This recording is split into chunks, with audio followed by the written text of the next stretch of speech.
Comenzamos, compañeros. Nosotros vamos a presentar el tema de anatomía clínica del corazón. Mi compañera Brenda Angélica y su servidor, Luis Fernando Montoya. La siguiente, por favor, Angie. Bueno, comenzamos con la orientación del corazón. Como sabemos, el corazón se encuentra dentro de la cavidad torácica.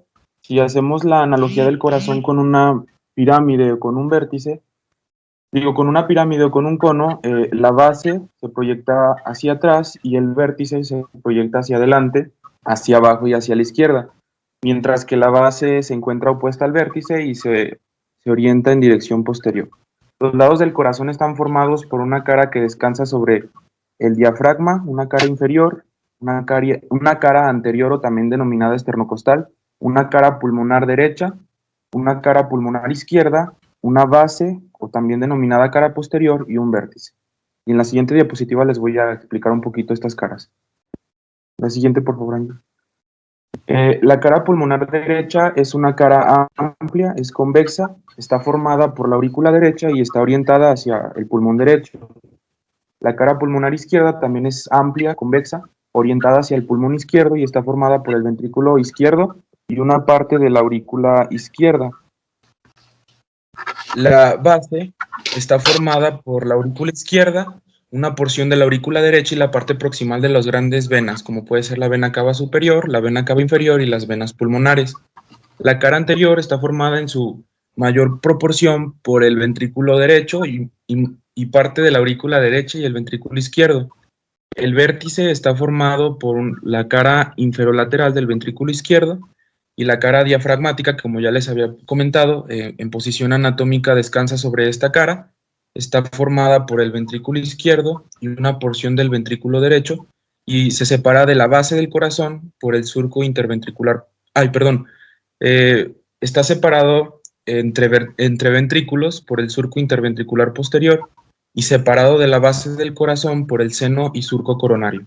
La siguiente, por favor, Angie.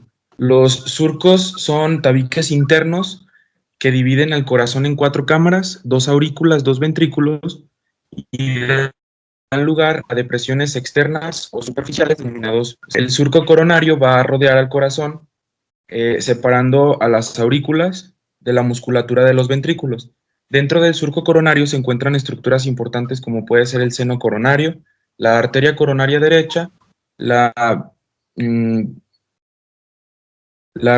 rama circunfleja de la arteria coronaria izquierda y la vena cardíaca mayor o magna. Y los surcos interventriculares anterior y posterior van a separar a ambos ventrículos. El surco interventricular anterior se localiza en la cara anterior del corazón y el surco interventricular posterior se localiza en la cara posterior del corazón. Las estructuras importantes que se localizan en el surco anterior son la arteria interventricular anterior y la vena cardíaca menor. En el surco interventricular posterior, la vena cardíaca media y la arteria interventricular posterior. La siguiente, Angie, por favor. El esqueleto fibroso del corazón es una estructura de tejido conectivo denso, fibroso denso, en forma de 4 anillos, con zonas interconectadas en un plano entre las aurículas y los... Estos 4 anillos del esqueleto fibroso van a rodear los dos orificios aurículo-ventricular, izquierdo-derecho, la salida de la aorta y la salida del tronco pulmonar. Son los llamados anillos fibrosos. El trígono fibroso izquierdo es una estructura engrosada de tejido conectivo que se localiza justo que une al anillo aórtico y al anillo auriculoventricular izquierdo. Es la estructura que le señalé de color rosita. Y el trígono fibroso derecho también es una estructura de tejido conectivo fibroso denso que se localiza o que une al anillo aórtico con el anillo auriculoventricular derecho. Y se lo señalé de color amarillo. ¿Cuáles son las funciones del esqueleto fibroso? Pues principalmente separa la musculatura de la aurícula con la musculatura de los ventrículos. El miocardio de la aurícula se va a originar superior a los anillos fibrosos, mientras que el miocardio del ventrículo se origina justo en el margen inferior de los anillos. Va a mantener permeables los orificios de las válvulas auriculoventriculares y semilunares, es decir, aórtico y pulmonar, y va a impedir la distensión excesiva que ocurre por el paso del excesivo volumen. Forma un aislante eléctrico, ya que como sabemos las aurículas y los ventrículos se contraen a un ritmo propio, entonces se requiere que haya un aislante eléctrico para que puedan contraerse de forma independiente.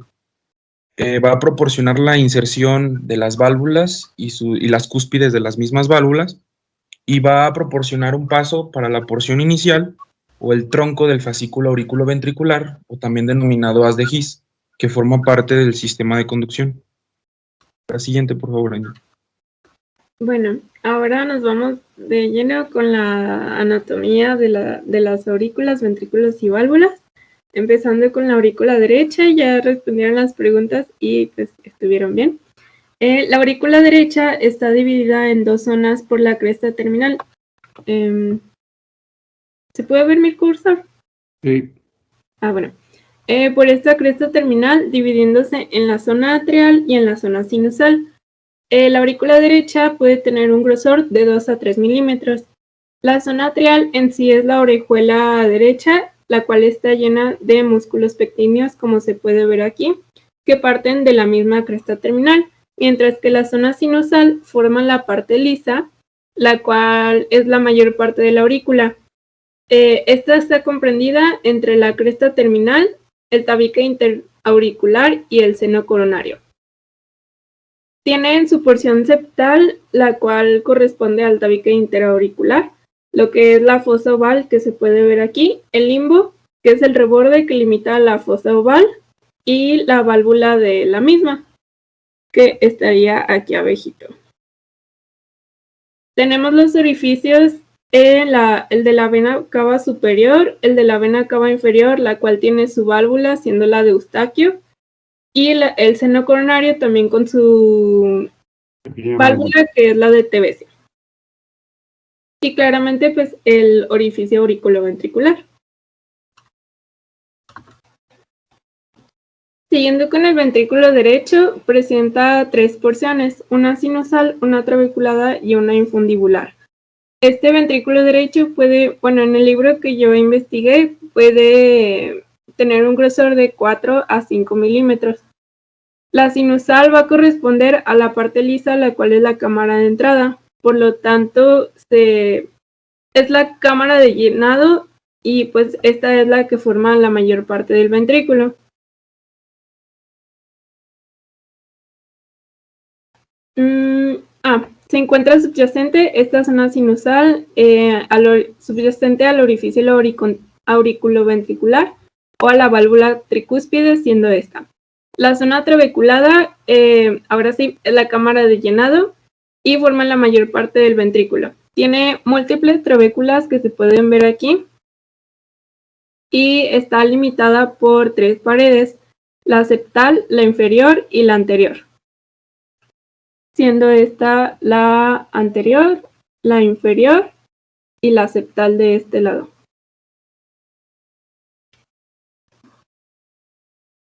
Y la zona infundibular, bueno, corresponde a la zona de salida o la cámara de expulsión, la cual es una superficie lisa subyacente a la válvula pulmonar. Está separada por el septo auriculoventricular, por la cresta supraventricular o espolón de Wolf. Y bueno, adelantando un poquito, aquí tenemos la válvula atrioventricular o tricúspide porque tiene tres valvas, lo que es la anterior, la septal y la posterior o inferior, las cuales están unidos a sus músculos papilares determinados. Y la válvula del tronco pulmonar, la cual se conforma por tres válvulas seminulares, la anterior, la derecha y la izquierda. Ahora, la aurícula izquierda forma la mayor parte del corazón. Igual tiene una zona atrial y una zona sinusal. La zona atrial corresponde a la orejuela como tal izquierda, la cual tiene los músculos pectíneos igual que en la aurícula derecha, mientras que la sinusal es la porción lisa que presenta también el trasfondo donde se coloca el foramen oval. Sus orificios en este caso serían las venas pulmonares o el tronco pulmonar, que de ahí salen las venas pulmonares, y el orificio como tal, auriculoventricular, o donde se encuentra la válvula mitral. En el ventrículo izquierdo, este es el de mayor grosor, como ya lo habían mencionado, puede ser de 10 a 15 milímetros y forma el vértice del corazón. Tiene 3 porciones, según de donde investigué. La sinusal, que es la cámara de entrada, igual es subyacente a la válvula mitral que tenemos aquí. La zona trabeculada, la cual es la cámara de llenado, que tiene múltiples trabéculas carnosas y que está limitada por 2 paredes de mayor grosor, que es la septal y la lateral. Y en la zona infundibular, que es la cámara de salida, está subyacente a la válvula aórtica, que aquí no se puede ver claramente. Y bueno, cabe señalar que el tabique interventricular está formado por 2 porciones, por la membranosa, que forma la parte superior, y la muscular, que forma la mayor parte del tabique.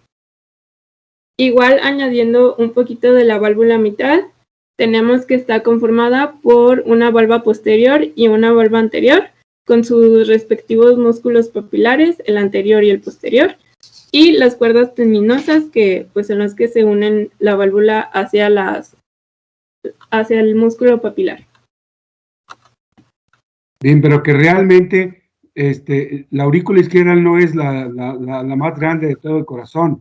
Y además creo que sí es importante mencionar que para algunos anatomistas dicen que hay un infundíbulo y hay una salida, el tracto de salida del ventrículo izquierdo, pero que realmente pues no es ningún tracto de salida, es una continuidad septoaórtica y mitroaórtica, y hasta allá va a dar el ventrículo. Entonces, que sea una cámara de salida, bueno, esta porción es a la que se le dice que es como un tracto de salida, pero es una continuidad realmente. Para algunos no existe ninguna cámara de salida, ¿sí? Es una continuidad, porque no es un tubito formado como el del lado derecho. Pero bueno, eso es peccata minuta. Adelante, Ben. Sí, lo de la aurícula izquierda me equivoqué, era que forma parte de la base del corazón. Ah, muy bien, muy bien. Sigo dormida. No, adelante. Ben. Bueno, ahora vamos a... El tamaño de la aurícula puede ser entre 25 a 30, depende de la talla, milímetros. Ese es más o menos el tamaño de la extensión de los 2 diámetros, tanto uno sagital y otro corte transversal. Más o menos esa sería la dimensión de la aurícula izquierda, que es muy parecida al de la aurícula derecha también.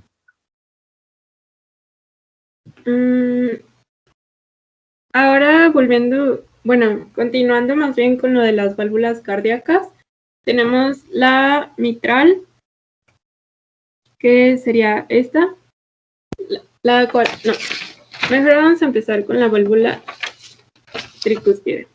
Es esta que corresponde a la comunicación entre el aurículo y el ventrículo izquierdo.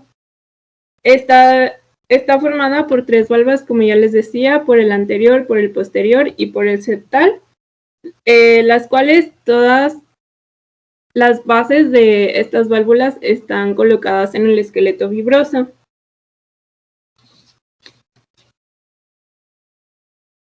Bien.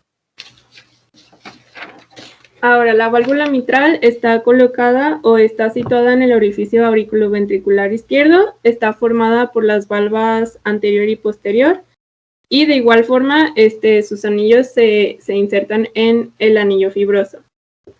La válvula pulmonar, que se encuentra anterior a todas estas válvulas, está situada en el origen de la arteria pulmonar. Tenemos 3 valvas seminulares, la anterior, la derecha y la izquierda, como se puede ver aquí. Cada valva presenta en la porción central de su borde libre los engrosamientos que se ven aquí, que corresponderían a los nódulos de Morgagni, Y también representa un delgado borde que correspondería a la lúnula, que realmente pues es el límite entre estas tres valvas. Y pues entre cada valva le corresponde un seno pulmonar.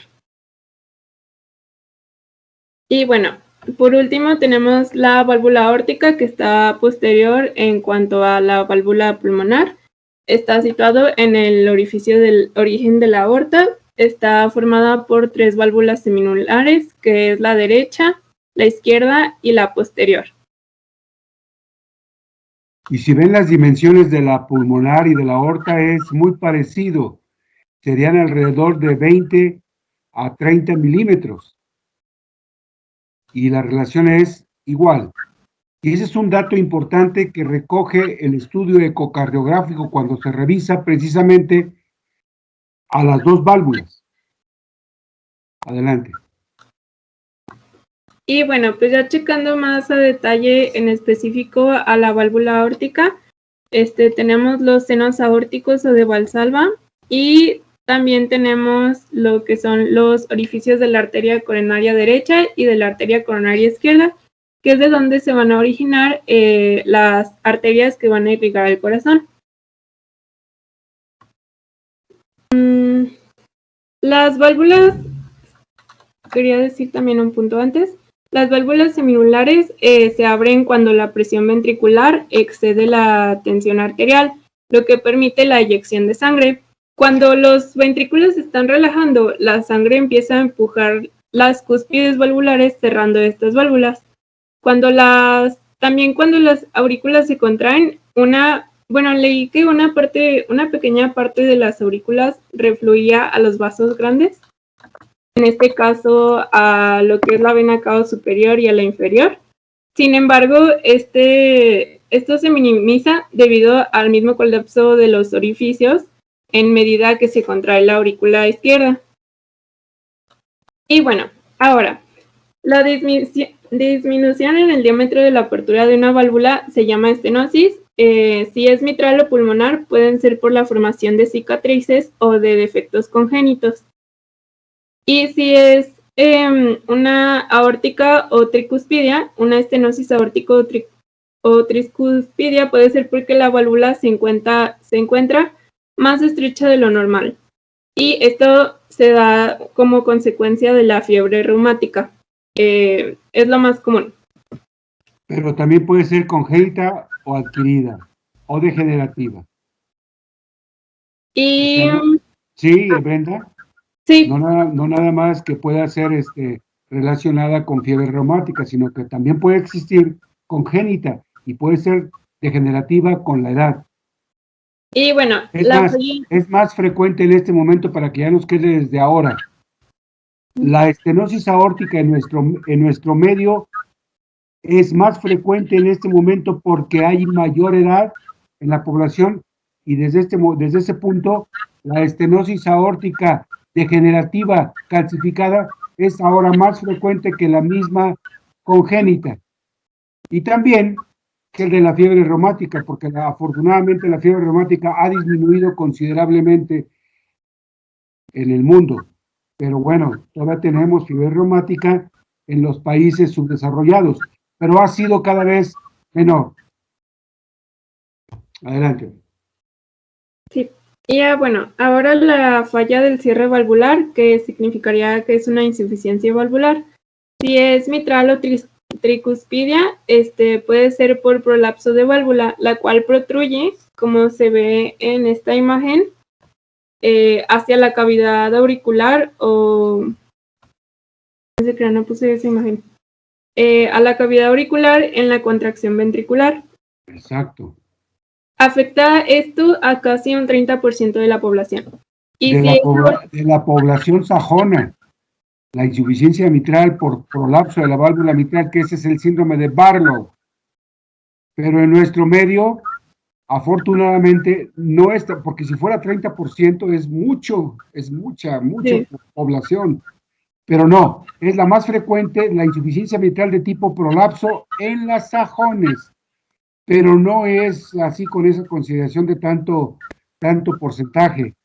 Ahora, en nuestro medio pueden ser múltiples patologías que nos dé insuficiencia mitral o tricuspidia, y de estas pueden ser las miocardiopatías, en cual el ventrículo esté dilatado y elonga precisamente a las válvulas, y con ello se llamaría insuficiencia órgano funcional. Adelante. Sí. Y si en el caso de que sea insuficiencia aórtica o pulmonar, se encuentra ahora la regurgitación de sangre desde la aorta hacia el ventrículo izquierdo, como se ve en esta imagen, o hacia el ventrículo derecho. Ambas insuficiencias, tanto valvulares del lado derecho o del lado izquierdo, lo que implicaría sería, valga desde ahora comentarlo, es grandes volúmenes en los ventrículos. Y esos grandes volúmenes en los ventrículos va a llevar a remodelación ventricular con dilatación de las cavidades. Y recordemos ya desde ahora que de acuerdo a la ley de Starling, al principio, como la teoría de la liga, al principio con más dilatación, mayor posibilidad de expulsión, pero que con la cronicidad esto va a dar de sí, y entonces la liga ya no puede regresar a su constitución normal y se quedaría elongada. Eso es lo que pasaría finalmente con ambos ventrículos, y esa es la expresión de la insuficiencia cardíaca. Adelante.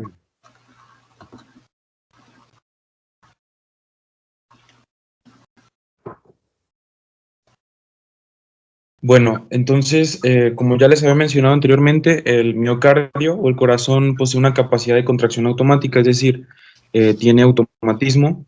El corazón aislado de toda conexión nerviosa extrínseca,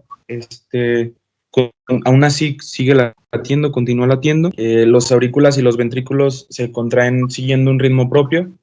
El origen de estas contracciones y tanto como su transmisión a todas las partes del corazón se debe o es gracias al sistema de conducción del corazón. Este sistema de conducción está conformado por células especializadas, cardiomiocitos de conducción, que se ubican subendocárdicamente. Estas células se diferencian de las células de los cardiomiocitos de trabajo de manera pues, funcional y morfológica. El sistema de conducción se compone de tres componentes principales: el nodo sinusal o sinoauricular, el nodo auriculoventricular y el fascículo auriculoventricular, o también denominado haz de His. El fascículo auriculoventricular se divide en muchas porciones, en un tronco, una rama derecha para el ventrículo derecho, una rama izquierda para el ventrículo izquierdo, y los ramos subendocárdicos, o también denominadas fibras de Purkinje. Angie, le da la siguiente, por favor. Bueno, comenzamos con el nodo sinusal, que es el que le señalé en color verde. Es una formación delgada, aplastada, alargada en forma de uso. Es una red de fibras musculares pues, cardíacas especializadas, situadas por delante de la desembocadura de la vena cava superior en el techo de la aurícula derecha, y va a actuar como un centro excitoconductor primario. Entre el nodo sinusal y el nodo auriculoventricular, que les voy a hablar posteriormente, se describen haces de conducción internodales. Se considera que estas vías internodales no están constituidas por estas células especializadas, sino por tejido de trabajo. Es decir, los estímulos entre los nodos son conducidos pues, por cardiomiocitos de trabajo. A esto, algunos autores, Luis Fernando, realmente no han encontrado estos fascículos entre los haces, entre el nodo sinusal y el nodo auriculoventricular. Okay. No lo han encontrado, y dicen que sería la teoría o la hipótesis, es como si dejáramos caer una piedra en el agua y se fuera haciendo la ola. Sin embargo, bueno, pues eso también es pecata minota. Ahora, el tamaño del nodo sinusal es de alrededor de 3 milímetros. Y es una estructura extraordinaria en la vida de todos. Yo le llamo, la chispa divina, ya que de ahí, pues nace precisamente toda la conducción del corazón y nace toda la función de todo el organismo, ya que gracias a ello, pues un proceso funcional eléctrico va a generar un proceso mecánico y así generará la perfusión sistémica, que sería el punto final del trabajo del organismo en forma equilibrada. Adelante. La siguiente, por favor, Angie.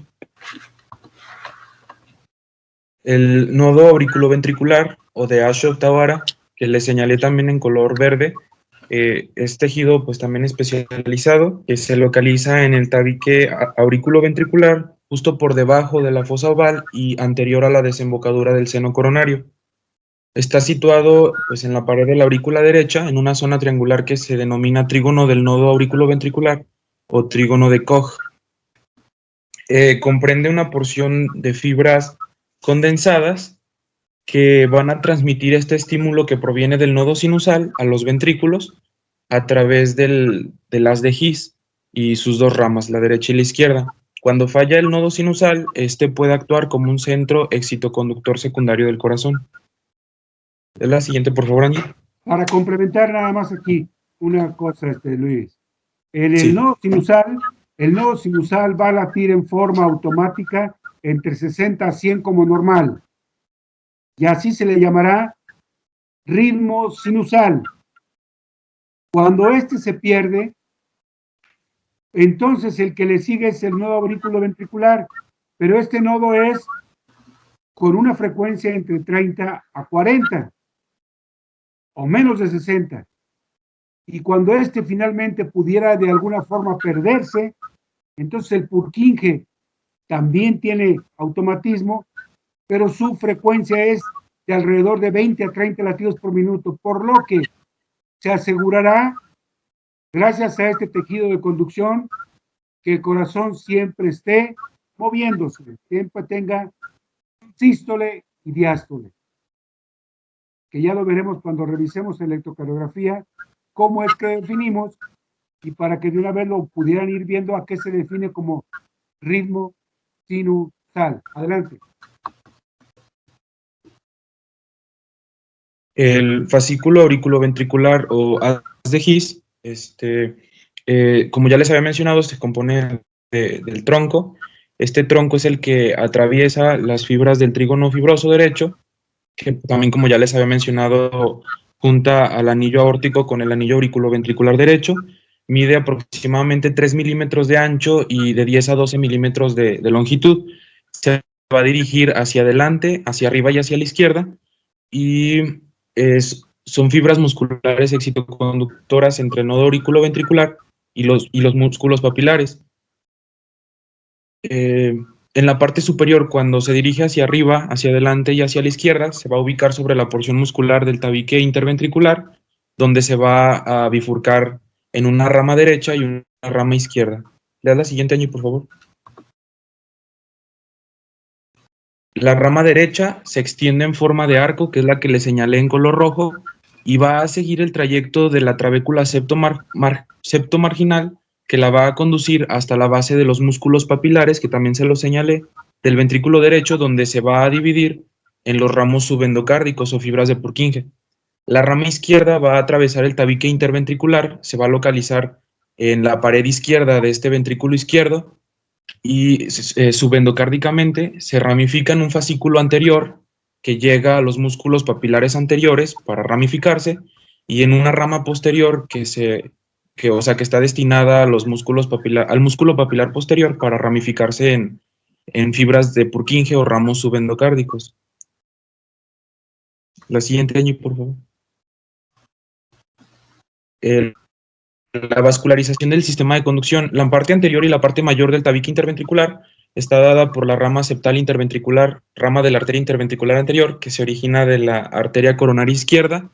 La parte posterior y menor del tabique interventricular también está vascularizada por la rama septal interventricular de la arteria interventricular posterior, pero esta es rama de la arteria coronaria derecha, y la rama que vasculariza el nodo sinusal, pues se origina en el 55% de la población de la arteria coronaria derecha y en el otro 45% de la población de la arteria coronaria izquierda.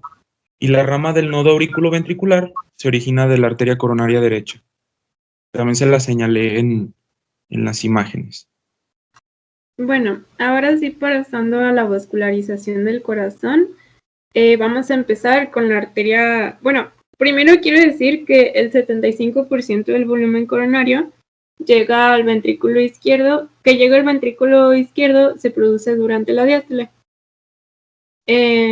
También estaba leyendo que en estudios angiográficos que se realizan, dice que en un 50% de los casos se aprecia que la coronaria derecha lleva proporcionalmente más flujo que la izquierda, mientras que en un 30% de los casos ambas coronarias llevan un flujo igual, y en un 20% de ocasiones o de casos se ve que la arteria coronaria izquierda proporciona más flujo que la arteria coronaria derecha.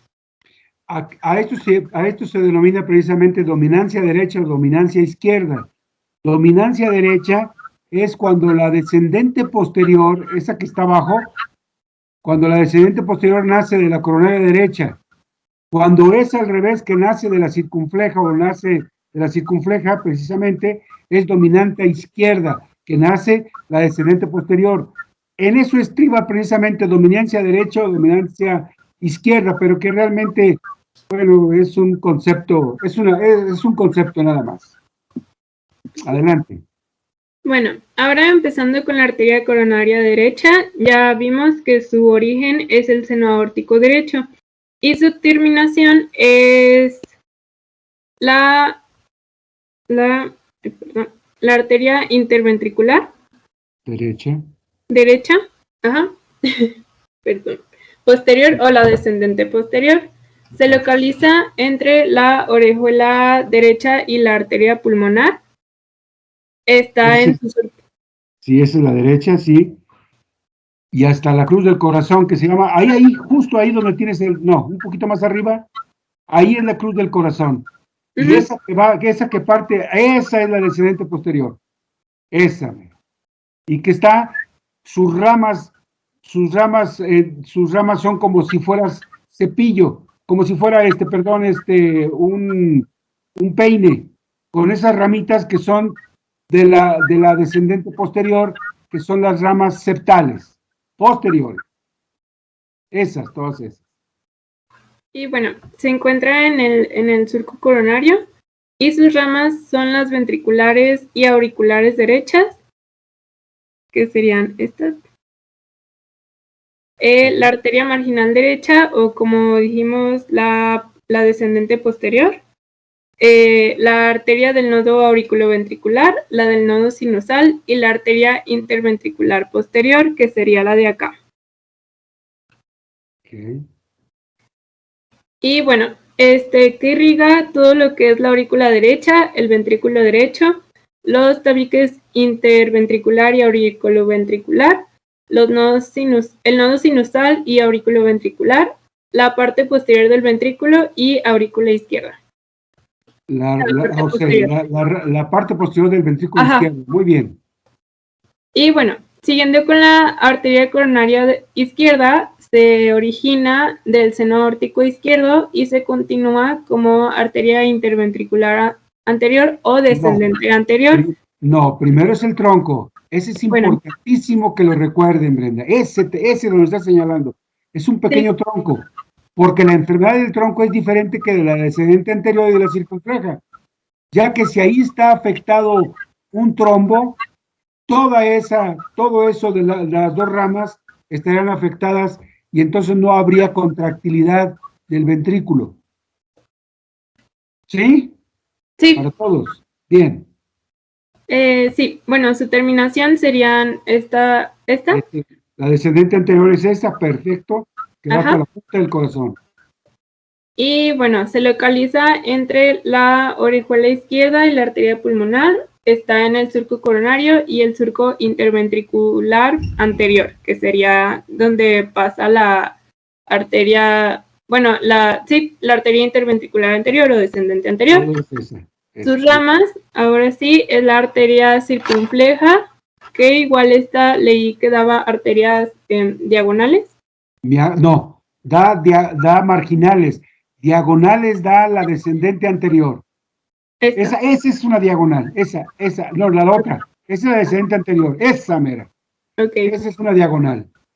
Y todas las que están ahí alrededor, que salen de la descendente anterior, son las septales. Okay. Baja el cursor, por favor.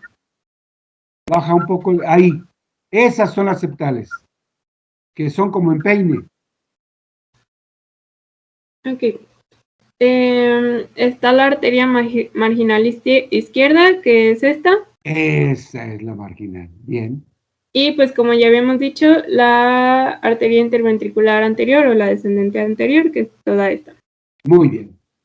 Ahora, ¿qué irriga? Va a dar principalmente a la aurícula izquierda, a la parte de la cara anterior del ventrículo derecho, todo el ventrículo izquierdo. Sí. El tabique interventricular, el nodo sinusal en un 40% y el auriculoventricular solamente en un 15%. Bien.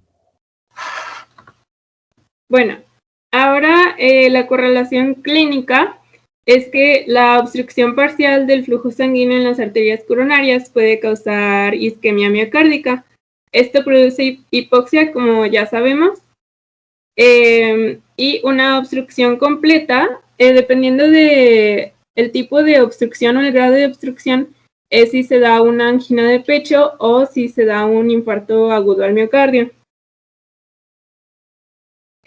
Bueno, ya si se da un infarto agudo al miocardio, este puede ser muy peligroso dado que puede llegar a la muerte de las células, produciendo una disminución de la función cardíaca. Primero les quería agregar algo sobre que vi de correlación clínica en cuanto a las válvulas, que son los ruidos cardíacos. Estos pues hacen referencia al cierre de las válvulas y están seguidos por el cierre de las válvulas auriculoventriculares, que están seguidos por el cierre de las válvulas semilunares.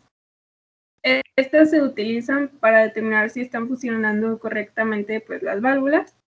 Y algo que se me hizo muy curioso que no sabía hasta este fin de semana es que los puntos en los focos no hacen referencia totalmente a la localización exacta de las válvulas, sino que es un punto donde la sangre ya haya pasado a través de la válvula, ya sea que esté en la cavidad cardíaca o en vasos distales. Esto porque el sonido se transmite mejor pues en el medio líquido. Entonces, pues tenemos que el foco aórtico lo encontramos en el segundo espacio intercostal derecho, en el borde esternal derecho. El foco pulmonar en el segundo espacio intercostal izquierdo, borde esternal izquierdo. El foco tricúspide en el cuarto espacio intercostal izquierdo, en la parte inferior del borde esternal izquierdo. Y el foco mitral en el que sería el ápex cardíaco, en el quinto espacio intercostal izquierdo, línea medioclavicular.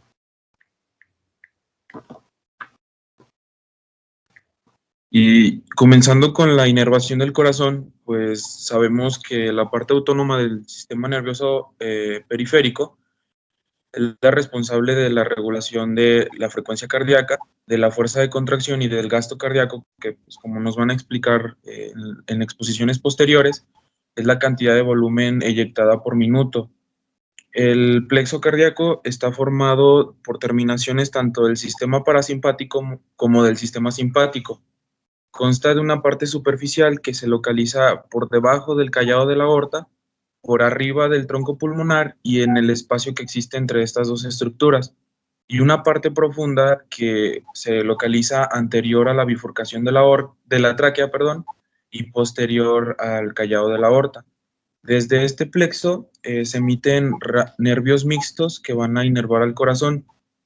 Estos ramos van a afectar o inervan al tejido efector, que es el tejido nodal, y otros componentes del sistema de conducción, los vasos coronarios y la musculatura de la aurícula y de los ventrículos. Angie, ¿le das la siguiente, por favor?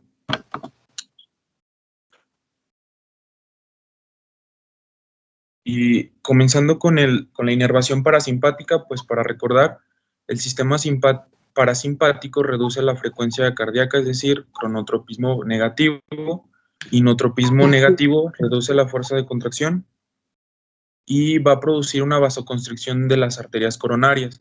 Las fibras parasimpáticas preganglionares alcanzan al corazón o cursan junto con el trayecto de los nervios vagos derecho e izquierdo, entran al plexo cardíaco, que es el que les acabo de explicar en la diapositiva anterior, y van a hacer sinapsis dentro de este plexo, o si no, hacen sinapsis en el tejido efector, que es en las paredes de las aurículas.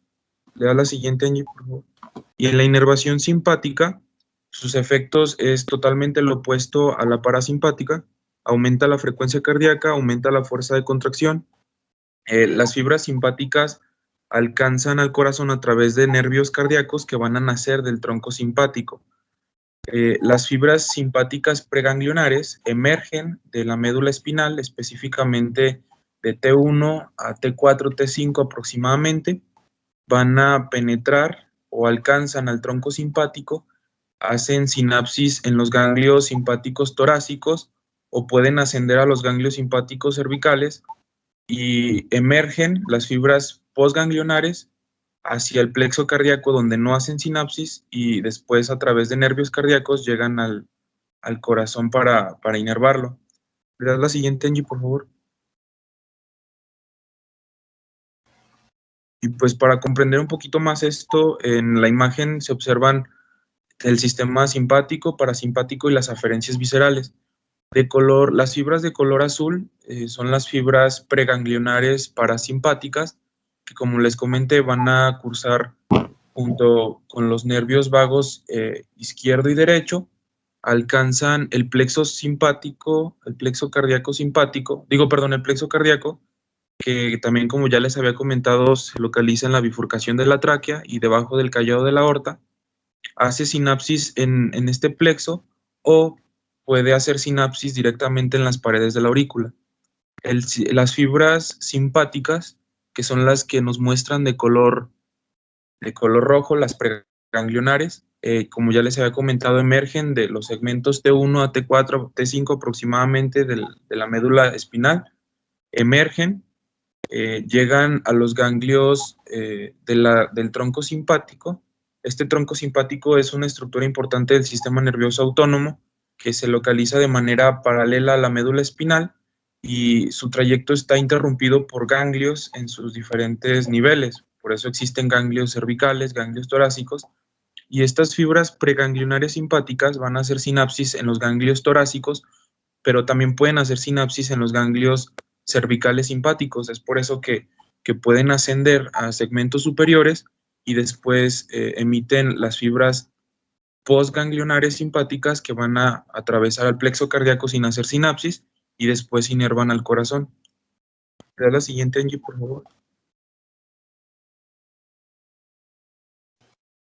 Y dentro de las aferencias viscerales, estas aferencias viscerales también van a formar parte del plexo cardíaco. Van a llevar este componente visceral al sistema nervioso central a través de por el sistema simpático y por el sistema parasimpático. En el simpático es a través de la vía que ya les comenté, y en el parasimpático por los ramos vagales, es decir, que estas aferencias viscerales no vamos a ser capaces de sentirlas. Las aferencias asociadas a los nervios cardíacos desde los troncos simpáticos pueden retornar a la zona cervical. Bueno, estas aferencias viscerales van a retornar al sistema nervioso central por la misma vía que les acabo de comentar de la vía simpática. Entonces, en caso de que retornen por una fibra que ascendió hasta segmentos cervicales, pues descienden a su segmento torácico específico y ingresan a la médula espinal por este mismo nivel. Las aferencias viscerales asociadas al sistema simpático van a conducir la sensación dolorosa del corazón en situaciones de lesión celular, por ejemplo en la isquemia cardíaca, y este dolor es referido a una región cutánea o un dermatoma que es inervado por estos mismos segmentos medulares. Le das la siguiente, Angie, por favor. Y en la imagen que les pongo en esta diapositiva es para simplificar lo que se acaba de explicar en la diapositiva anterior, del corazón en caso de isquemia o de lesión tisular. Estas aferencias viscerales van a ser conducidas a través de las vías del sistema nervioso simpático, como les acabo de platicar. Nervios cardíacos atraviesan el plexo cardíaco, llegan al tronco simpático, en caso de haber entrado por un nivel cervical, descienden hacia segmentos torácicos, si es por segmentos torácicos ingresan a este mismo nivel, y estas aferencias entran a la médula espinal y llegan al sistema nervioso central. Pero también las terminaciones nerviosas del dolor de la piel, pues el trayecto que conocemos, ingresan a través de la raíz dorsal, y aquí es donde se relacionan estas dos informaciones, las aferencias viscerales y las aferencias somáticas. Entonces, las lesiones o isquemias tisulares van a ser referidas o este dolor va a ser irradiado hacia zonas o dermatomas que corresponden a ese nivel torácico. Es por eso que los infartos casi siempre refieren dolor en la parte interna del antebrazo, del brazo y de la mano. La siguiente, por favor, Angie. Bueno, ahora para explicarle un poquito de los grandes vasos, nos vamos a ir de cómo va la circulación, ya sea de la sangre. Entonces empezamos pues con la vena cava superior, que recoge toda la sangre de cabeza, cuello y miembro superior. Sigue con pasa por y la vena cava inferior, que recoge la sangre de miembro inferior y de abdomen y tórax. Y bueno, después se va a la aurícula izquierda, derecha, ventrículo derecho, después se va al tronco pulmonar y después a la arteria pulmonar izquierda. Como saben, se llama arteria porque las arterias dan sangre del corazón hacia la periferia. Entonces, aunque lleve sangre desoxigenada, la arteria pulmonar izquierda y la arteria pulmonar derecha van hacia los pulmones donde se oxigena la sangre y se recoge esa sangre oxigenada por las venas pulmonares izquierdas. Igual se llaman venas porque pues recogen sangre de la periferia hacia el corazón. Aunque tenga sangre oxigenada, pasan a la aurícula izquierda, ahora sí, después al ventrículo izquierdo y pasan a lo que es la aorta, que tiene sobre la aorta ascendente el arco aórtico y después pasa a la aorta descendente, que va a irrigar a miembro inferior, abdomen y tórax. Y en el arco aórtico se ramifica en tres principales, que es el tronco brachiocefálico, la arteria carótida común izquierda y la arteria subclavia izquierda.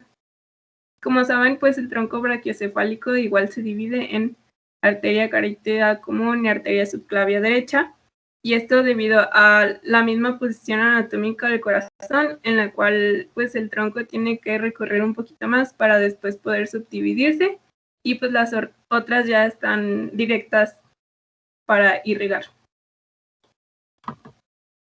Y bueno, para conocer un poquito de cómo están hechas, nada más los grandes vasos están compuestos por 3 capas, que es la túnica íntima, que se ve ahí, la cual corresponde al endotelio y es una capa interna de epitelio plano simple, en la cual se forma como tipo escamoso. La túnica media, la cual tiene laminillas de músculo liso, y en las grandes arterias, en este caso, tiene laminillas elásticas que se intercalan entre el músculo liso. Y la túnica adventicia, la cual es una capa externa de tejido conectivo compuesta por colágeno y pocas fibras elásticas. En cambio, las venas igual tienen las 3 capas, siendo la túnica adventicia, la cual es mucho más gruesa que la túnica media, y esta también tiene fibras elásticas. Y hablando un poquito del mediastino y el pericardio, el mediastino pues es la zona central amplia que va a separar a las dos cavidades pleurales situadas lateralmente. Se va a extender de anterior a posterior desde el esternón hasta los cuerpos vertebrales, de superior a inferior, desde la abertura torácica superior hasta el diafragma, y va a contener estructuras importantes como el timo, el saco pericárdico, el corazón, la tráquea y los grandes vasos.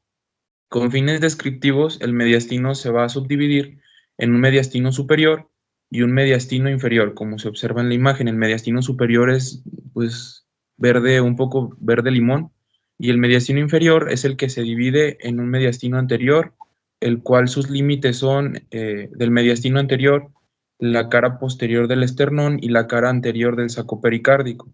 El mediastino medio, que está delimitado en su totalidad por el pericardio fibroso, y el mediastino posterior, que está delimitado por la cara posterior del saco fibroso, el saco pericárdico y la cara anterior de los cuerpos vertebrales. Pero el que es de nuestra importancia es el mediastino medio, porque contiene a todos los componentes del saco pericárdico, se localiza centralmente en la cavidad torácica, va a contener al pericardio, al corazón, el origen de los grandes vasos y diversos nervios. Lea la siguiente, Angie, por favor. Y hablando ya específicamente del pericardio, el pericardio es un saco fibroceroso que va a rodear al corazón y la raíz de los grandes vasos. Va a tener dos componentes, al pericardio fibroso y al pericardio seroso. El pericardio fibroso es la capa más externa y está compuesta de tejido conectivo resistente que va a establecer los límites del mediastino medio, como ya les comenté. El pericardio seroso es fino y está formado por otras dos capas. El pericardio seroso parietal, que va a recubrir la superficie interna del pericardio fibroso, y el pericardio seroso visceral, o también denominado epicardio, la tercera capa del corazón, que se adhiere al miocardio y forma su cubierta externa. El estrecho espacio creado entre ambas pericardios serosos, el parietal y el visceral, se denomina cavidad pericárdica y está este espacio está ocupado por líquido pericárdico que va a evitar el roce o la fricción entre ambas pleuras, digo, entre ambas capas de pericardio, perdón. La siguiente, el pericardio fibroso, si lo vemos o si lo comparamos con un cono o con una pirámide en la cual su base es inferior y descansa sobre el diafragma, su vértice se va a continuar con la adventicia de los grandes vasos, que como ya les comentó mi compañera, la adventicia es la capa más externa de los grandes vasos. La base está unida al centro tendinoso del diafragma. De forma anterior, el pericardio fibroso está unido al esternón a través de los ligamentos esternopericárdicos, y estas inserciones nos van a ayudar a mantener su posición del corazón dentro de la cavidad torácica, y el saco pericárdico también nos va a limitar la distensión del corazón. Los nervios frénicos que se originan de C3, C4 y C5, que van a inervar al diafragma, tienen que atravesar al pericardio fibroso. Entonces, en su trayecto por inervar al diafragma, va a emitir ramos que van a inervar al pericardio fibroso, y está irrigado por los vasos pericardiofrénicos. Lea la siguiente, Angie, por favor. Del pericardio seroso, la capa parietal del pericardio seroso se continúa con la capa visceral del pericardio seroso en torno a la raíz de los grandes vasos. Es decir, que en estos lugares o llegando a los grandes vasos, la capa parietal y la capa visceral se unen y forman reflexiones. Estas reflexiones se van a producir en dos zonas. Una superior, que va a rodear a la aorta y el tronco de la pulmonar, y otra reflexión inferior que se sitúa justo en las venas pulmonares y en la vena cava superior e inferior. Lea la siguiente, Angie, por favor.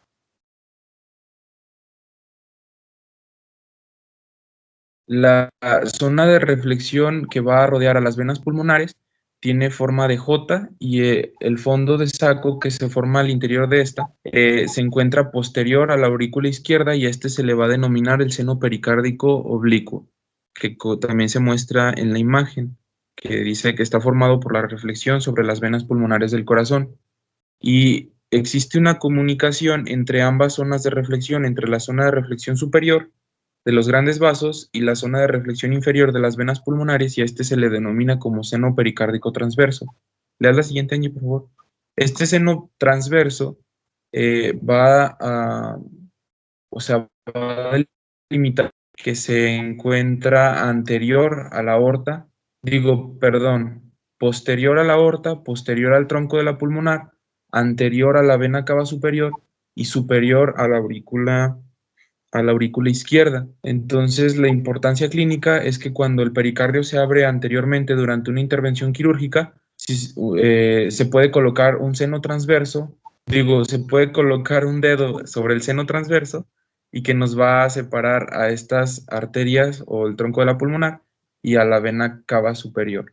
Y si se coloca la mano bajo el ápex del corazón o en el vértice del corazón y se mueve superiormente, el corazón se va a deslizar hacia el seno oblicuo, porque ya les había mencionado que era un espacio. Angie, le das la siguiente, por favor. Y creo que también tiene importancia clínica porque este seno transverso, no sé, pero es importante a la hora de los trasplantes de corazón. La vascularización del pericardio, la arterial, se da por ramas de la arteria torácica interna, pericardiofrénica, musculofrénica, frénica inferior y ramas de la aorta torácica. La vascularización venosa se da por el sistema de la vena ácigo, venas torácica interna y frénica superior. Como ya les había mencionado, la inervación del pericardio fibroso se da por los nervios frénicos, pero también el pericardio seroso está inervado por ramos del nervio vago y de los troncos simpáticos. Y es importante observar que la fuente del dolor del pericardio parietal es conducida por fibras aferentes somáticas de los nervios frénicos. Y estos nervios frénicos, como ya les había mencionado, se originan de C3, C4 y C5. Por lo tanto, alteraciones del pericardio, como estamos viendo en el caso clínico de seminario de integración, alteraciones del pericardio el dolor se va a referir o se va a irradiar a la región supraclavicular del hombro, al área lateral del cuello o a la base del trapecio en el cuello posterior. Y por mi parte es todo, Angie. Ok, gracias. Bueno, ahora sí, siguiendo con la ultraestructura, pues voy a explicar un poquito de cómo está conformado las fibrillas cardíacas. En comparación con las fibras del músculo esquelético, bueno, primero quiero decir que sí tienen semejanza a las del músculo esquelético porque están conformadas igual por las bandas, por las zonas y por las mismas proteínas de actina y miosina. Nada más que en comparación con las fibras del músculo esquelético, las fibras musculares cardíacas son más cortas y menos circulares en sección transversa. Estas van a presentar ramificaciones, lo cual le da la forma de pantalones, como decía Ventura. En general presenta un núcleo central, sin embargo pueden llegar a presentar dos. Los extremos de las fibras musculares cardíacas, como pueden ver aquí, se conectan hacia fibras vecinas por medio de engrosamientos transversales, aquí se ve, del sarcolema, que son los discos intercalares, que serían pues estos. Ahorita tengo una imagen mejor. Estos discos intercalares de igual manera tienen desmosomas que, como ya sabíamos, son uniones de hendidura, al igual que uniones gap,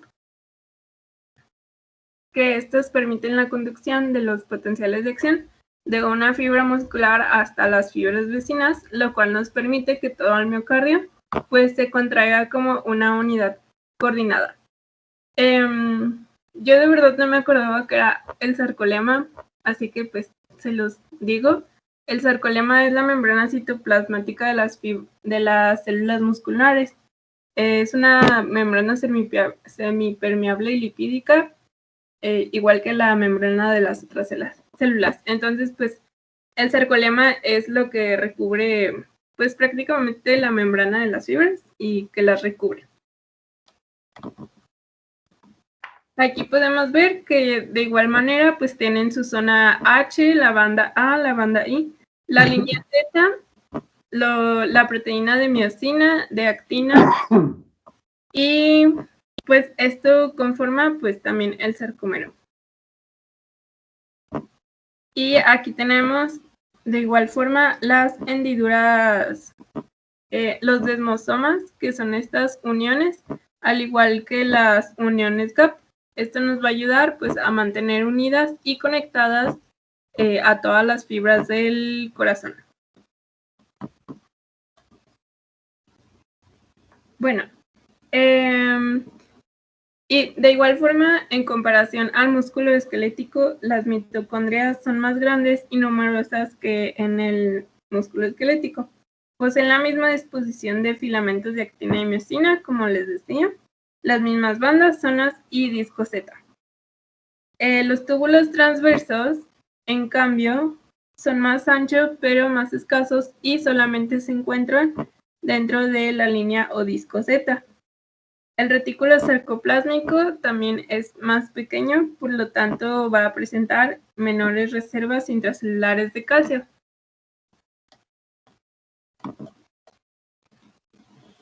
Y bueno, aquí les puse una imagen que me gustaron bastante porque explican un poquito más en cuanto a el miocito y también los discos intercalares que aquí se ven. Y en esta otra porque de verdad tiene forma de pantalones.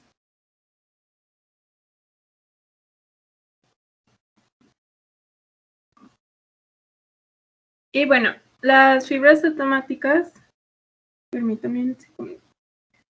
En el corazón sabemos que tiene una actividad tanto intrínseca y también esta es rítmica.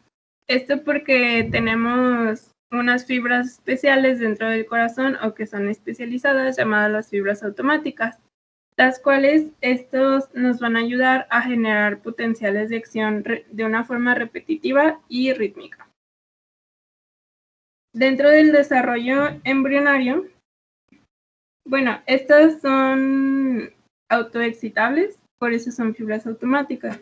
Durante el desarrollo embrionario, disculpen.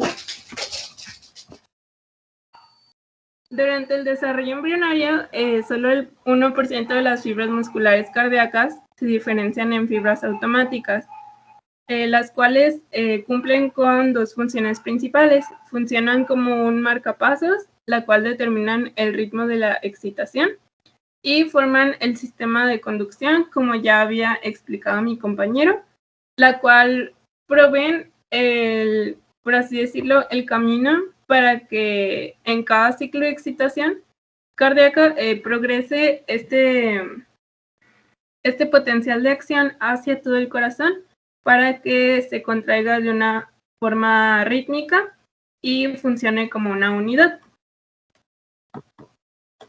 Y bueno, a partir de todo lo explicado, ahora podemos entender por qué el corazón pues trabaja como una unidad y está coordinada para trabajar de la mejor manera y que la sangre pueda bombear ya sea a los pulmones o el corazón igual de una manera correcta. Y pues sería todo de nuestra parte.